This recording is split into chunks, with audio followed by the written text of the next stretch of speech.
오늘 본문에는 그 사울과 그리고 스데반이라고 하는 인물이 등장을 하게 됩니다. 근데 이 사울과 이 스데반의 인물의 등장이 조금 특이한 면을 우리에게 보여주는데, 우리가 영화나 드라마에 보면 어떤 초반에 그 주인공의 앞으로 어떻게 전개될 걸, 누가 연결된다는 걸 미리 암시하기 위해서 한 컷 안에, 예를 들면 이런 거죠. 어떤 여자가 여기자가 리포팅을 하고 있는데 뒤에 샤방한 한 남자가 쓱 지나가는데 이 화면 자체가 그 장면을 클로즈업을 하면서 이제 느리게 쫙 처리를 하는 거죠. 그러면 이제 이 둘이 뭔가 연결이 되겠구나 하는 그런 어떤 그 암시를 시청자들이 받게 되지 않습니까? 그것처럼 오늘 말씀 속에는 이 스데반의 퇴장과 사울의 등장이 이런 한 컷 안에서 뭔가를 암시하듯 어떤 연결고리를 통해서 한 사람의 퇴장과 또 다른 사람의 등장을 이렇게 오버랩을 시켜서 오늘 우리들에게 보여주고 있습니다. 죽음이라고 하는 연결고리를 통해서 이 스데반을 퇴장시키고, 죽음이라고 하는 연결고리를 통해서 사울을 등장시킵니다. 그래서 오늘 저들에게 주시는 이 말씀을 죽이면서까지와 죽으면서까지라고 하는 제목으로 이 죽음을 통해 연결되어지는 사울과 스데반, 그리고 그들을 통해 우리가 전해주고자 하시는 하나님의 말씀의 의미를 생각을 해보도록 하겠습니다. 우리가 죽음하면 거기에는 굉장히 좀 엄중한 의미가 담겨 있지 않습니까? 죽을 각오로, 이거는 내가 모든 걸 다 바쳐서 한다는 뜻이지 않겠습니까? 그것처럼 이 스데반의 퇴장과 그리고 사울의 등장을 죽음이라고 하는 연결고리를 통해서 매칭을 시켰다는 것은 그만큼 하나님께서 이 장면을 통해서 우리에게 주시고자 하는 강력한 메시지가 있다고 하는 뜻입니다. 먼저 이 두 사람 사이에 공통 분모를 한번 생각을 해보도록 하겠습니다. 한 사람은 죽이면서까지, 한 사람은 죽으면서까지 그들은 자기가 해야 할 일을 하고 있다는 겁니다. 한마디로 그들은 가슴 뜨거운 삶을 살고 있었다는 겁니다. 사울은 스데반의 죽음을 마땅히 여길 만큼 자신이 가지고 있는 신념과 자신이 믿고 있는 일과 자신이 해야 한다고 생각하는 그 일에 주저함이 없었습니다. 반면 스데반은 죽음을 당하면서까지 내가 지켜야 될 믿음과 내가 붙들어야 될 신앙을 결코 포기하지 않았습니다. 사울은 9장에 가서 보면 대제사장들에게 나로 하여금 가서 예수의 제자들을 결박하여 끌어오게 하십시오라고 요청을 합니다. 그러니까 이 사울은 그만큼 열정과 예수 그리스도의 제자들을 잡는 것에 대한 뜨거운 가슴을 가지고 있었습니다. 반면 이 스데반은 신성 모독죄로 지금 공회에 잡혀온 상태입니다. 신성 모독죄에 대한 처벌은 당연히 죽음이에요. 그러니까 죽음을 목전에 둔 스데반이 죽음을 앞에 두고서도 그가 사랑했던 예수 그리스도에 대한 조금의 고백도 주저하지 않고 오히려 담대하게 공회 앞에서 외치고 있는 겁니다. 사울은 죽이면서까지 자신의 것을 포기하지 않을 수 있는 뜨거움을 가지고 있었고, 스데반은 죽으면서까지 자신의 삶을 하지 않을 만큼의 뜨거움을 가지고 있었습니다.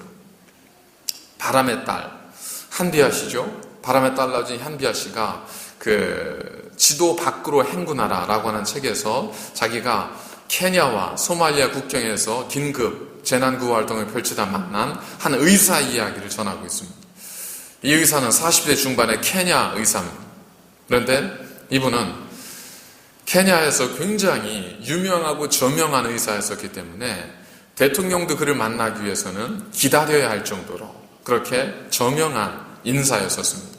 그런데 가보니까 이 아프리카 한 오지에서 이 케냐의 저명한 의사가 구호활동을 펼치고 있는데 그곳의 상황은 풍토병, 근데 전염성 있는 북투병과 그리고 정말 악성 안질 때문에 많은 사람들이 고통을 당하고 있는 현장이었습니다.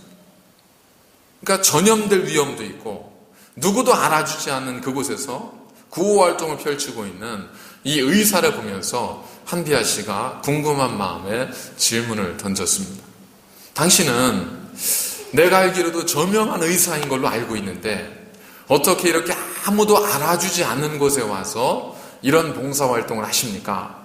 라고 물었더니 이 케냐 의사가 하얀 이를 드러내면서 미소를 가득 머금고 이야기를 했다는 겁니다. 내가 가진 기술과 내가 가진 재능을 돈 버는 데만 사용하는 것은 너무 아깝지 않습니까? 무엇보다도 나는 이 일을 하는 것에 가슴이 뜁니다. 여러분, 사람을 움직이게 하는 것은 뜨거움입니다. 사람을 움직이도록 만드는 것은 가슴 뜨거움입니다. 여러분도 그런 가슴 뜨거움이 다들 있으셨습니다. 한 가정을 이루었지 않습니까? 내 옆에 있는 사람은 누구냐면 언젠가 내 가슴을 방망이질 치듯 뜨겁게 만들었던 사람입니다. 예전에 이 사람이 아니면 내 이 뜨거운 가슴, 내 울렁거리는 가슴을 잡아줄 길이 없어서 그 사람에게 청혼하고 그 사람에게 구애하고 허락을 구하고 그랬던 사람이었습니다. 모두가 축복했던 것은 아닐 수 있잖아요. 반대도 있었을 수 있습니다. 그런데 그 반대조차 내 이 뜨거운 가슴을 식힐 수 없었기 때문에 그래서 끝까지 포기하지 않고 결혼에 골인을 하게 되지 않았습니까? 그렇게 결혼에 골인을 딱 하고 보니까 정말 이 사람이 그 사람인 거예요. 내 이 뜨거운 가슴을 식혀버리잖아요. 내 이 쿵쾅거리는 가슴을 잠잠하게 만들지 않습니다. 그러니까 제대로 만든 겁니다. 다른 분을 만났으면 여전히 여러분 가슴 쿵쾅거리고 막 울렁거려서 못 사셨을 거예요. 그런데 이분이기 때문에 그 뜨거운 가슴이 잔잔해지고 울렁거렸던 가슴이 이게 평온해진 거예요. 그러니까 천생연분인 겁니다. 그러니까 후회할 일도 없고 뭐 다르게 생각할 이유가 전혀 없습니다. 제대로 만나신 거고 잘 만나신 겁니다.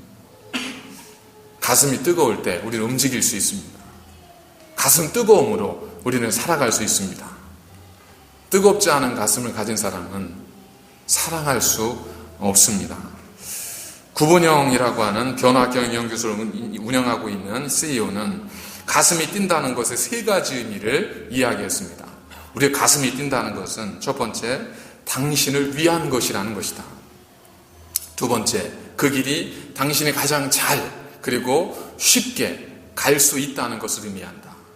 그리고 세 번째, 그 일이 당신의 삶을 가장 풍요롭게 만들 것이라는 것을 의미한다. 우리가 어떤 일에 가슴이 뛴다는 것은 이걸 의미한다는 겁니다. 우리가 어떤 일에 대해서 뜨거운 가슴을 가질 수 있다는 것은 내가 그 일을 통해서 내 가장 잘할 수 있고 나를 가장 풍요롭게 만들 수 있고 그리고 나로 하여금 그 모든 것들을 넉넉하게 이길 수 있을 만큼의 가장 내가 누구인지를 발견하고 나답게 살 수 있는 길을 선택하는 것, 그것이 바로 가슴 뛰는 일을 택해서 그 일을 행하는 것이라는 겁니다. 그렇게 본다면 과연 우리는 정말 가슴 뜨거웠던 적이 언제였습니까? 우리의 가슴이 울렁거려서 내가 행동하지 않고는 견딜 수 없었던 그때가 언제였었습니까? 안도현 시인의 연탄재라고 하는 짧은 시가 있지 않습니까? 연탄재 함부로 발로 차지 마라. 너는 누군가에게 뜨거운 적이 있었느냐?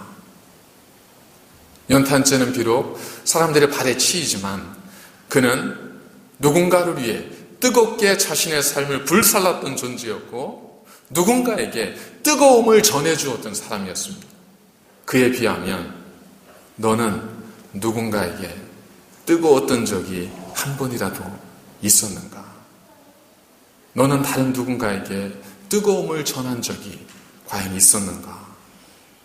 어찌 보면 우리는 이 연탄재를 보면서도 겸손해할 수밖에 없는 그러한 존재들이 아닌가 하는 생각을 하게 됩니다.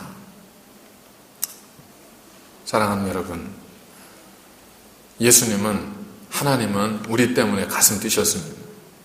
하나님은 우리를 구원하시기 위해서 독생자 아들 예수 그리스도를 보내시기까지 우리를 너무나 사랑하셨습니다. 우리가 가슴이 뛴다는 것은 사랑한다는 거지 않습니까? 내가 그를 사랑하는 줄 몰랐는데 그를 보니까, 그를 생각하니까 내 가슴이 뛰는 거예요. 사랑은 우리 가슴을 뛰게 하지 않습니까? 사랑 우리 가슴을 움직이게 하지 않습니까? 자녀를 위해서 내가 왜 모든 걸 다 줄 수 있을까요? 다른 것 아니잖아요. 자녀를 위해 내가 왜 피곤한 몸을 이끌고, 내가 왜 일하러 가고, 내가 왜 멈추지 않고 뛸 수 있을까요? 다른 거 아닙니다. 그 아이가 누구보다 위대해서가 아니라 그 아이를 누구보다 사랑하기 때문입니다. 하나님에 대해서 우리가 가슴이 뛰지 않는다는 건, 다른 말로 표현하면 하나님을 향한 우리의 사랑이 나를 가슴 뛰게 할 만큼 내 안에 타오르고 있지 않다는 것을 의미할 수 있습니다. 이걸 또 다른 표현으로 하면 지금도 나를 위해 부어주시는 하나님의 크신 사랑을 내가 온전히 내 가슴으로 느끼고 깨닫고 누리지 못하는 것일 수 있다는 겁니다. 120명의 신도들이 마가야 다락방에 모여서 기도하고 있었습니다. 그때 하나님께서 그들의 가슴 속에 성령님을 보내주셔서 그들의 마음을 움직이시잖아요. 하나님의 사랑이 느껴지자 그들은 가만히 있을 수 없었습니다. 뛰어나아가서 그리스도의 사랑을 전하기 시작하고, 그들은 핍박을 받았습니다. 그러자 흩어진 곳에 가서 머무는 곳마다 가서 그들이 경험한 그리스도의 사랑을 전하기에 여념이 없었습니다. 그들은 준비된 사도가 아니고 그들은 훈련받은 사도가 아니었습니다. 그들은 그저 예수님이 좋은 분이라 예수님께 모였던 우리와 똑같은 사람이었습니다. 그런데 그들은 예수님의 부활의 은혜와 예수님의 놀라운 사랑을 성령님을 통해서 경험하고 났습니다. 그랬더니 그들 속에 부어주신 하나님의 사랑이 그들을 움직이게 만들었다는 겁니다. 그들은 찬양을 할 때도 그냥 찬양하지 않았습니다. 소리치며 소고치며 시편금과 수금을 가지고 하나님을 찬양했습니다. 왜 그럴까요? 그들을 움직이게 만들었다는 것은, 그들의 가슴 뛰게 만들었다는 것은 다른 것이 아니라 하나님과 그와의 친밀함, 그것이 그들로 하여금 가슴 뛴 삶을 살게 했다는 겁니다. 사랑하는 여러분, 여러분은 언제 가슴이 뛰어보셨습니까? 여러분은 정말 뜨거운 가슴으로 누군가를 사랑하고 계십니까?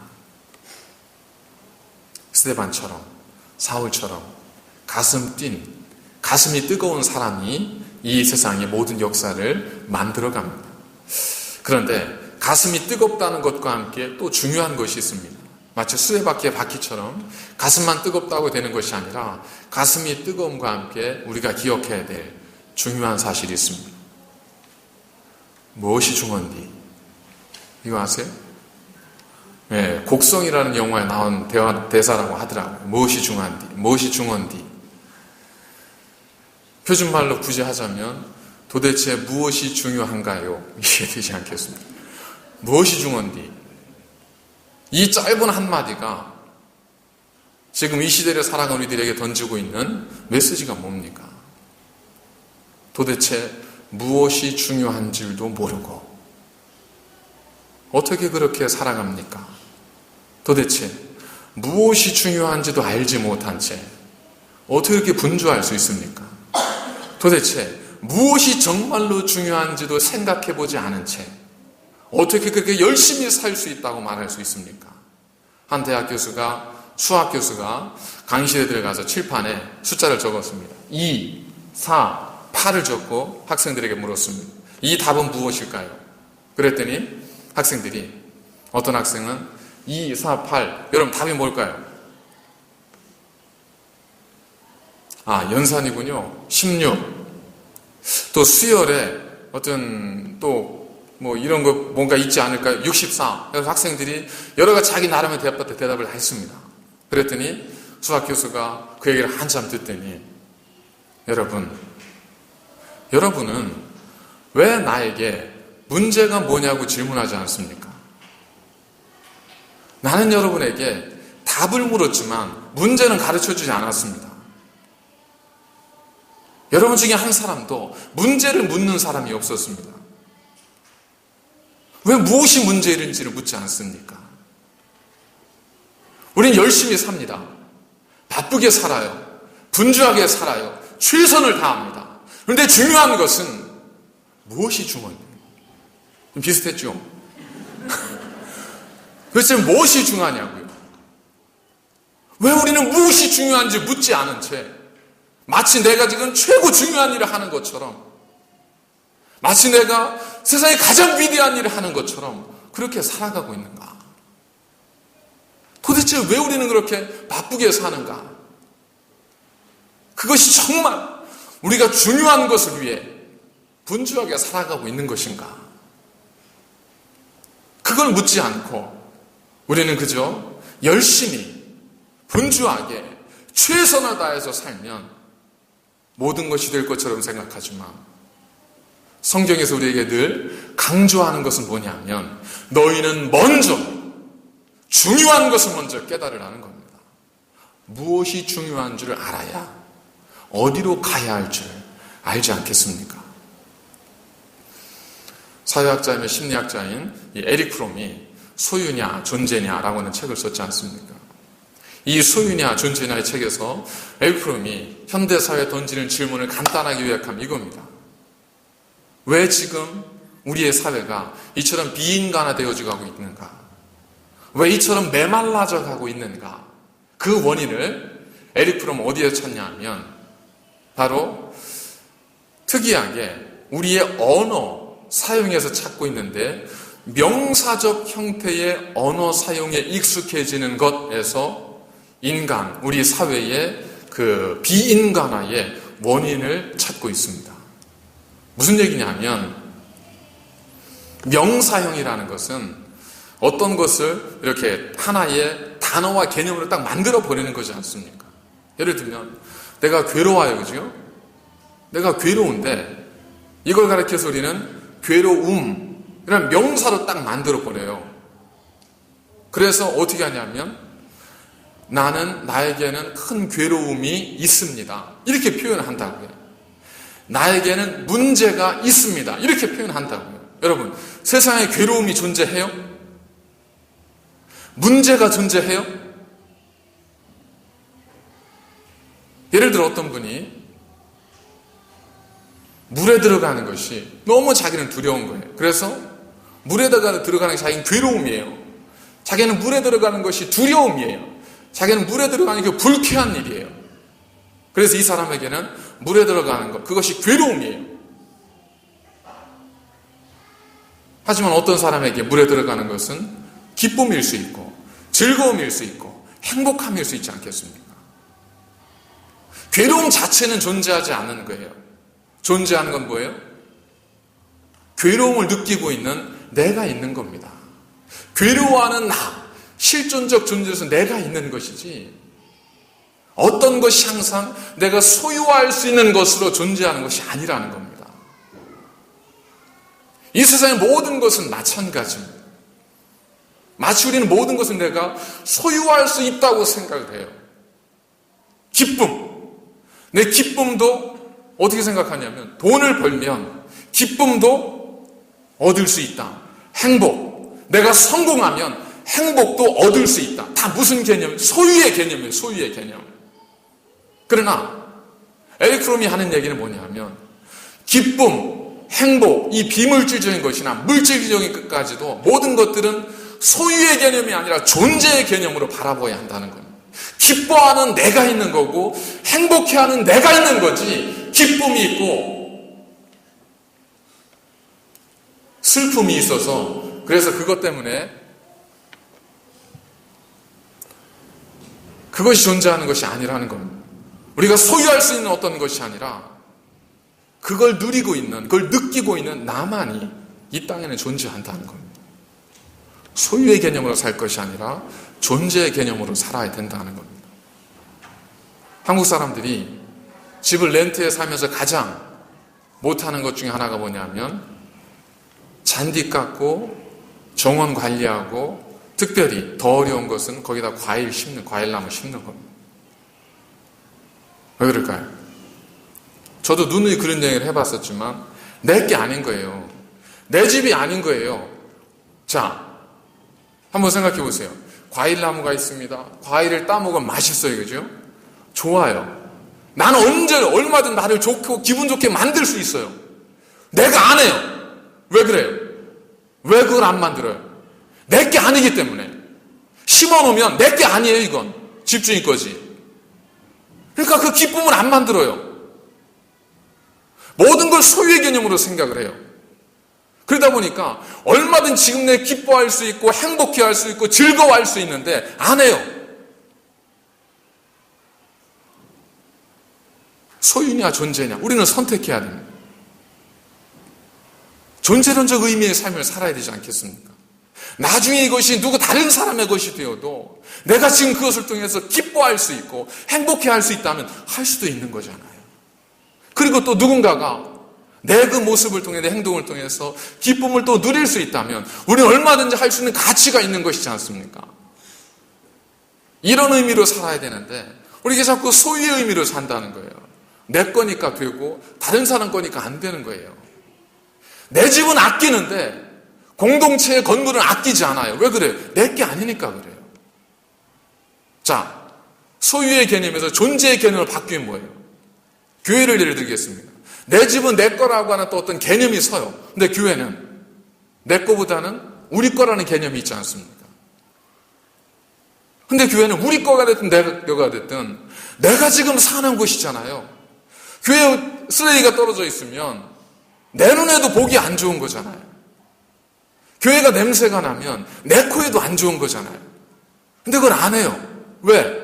내 게 아니라 그래요. 소유의 개념으로 살면 철저하게 이기적인 삶이 될 수밖에 없습니다. 소유의 개념으로 살면 철저하게 비인간화의 삶을 살 수밖에 없는 거예요.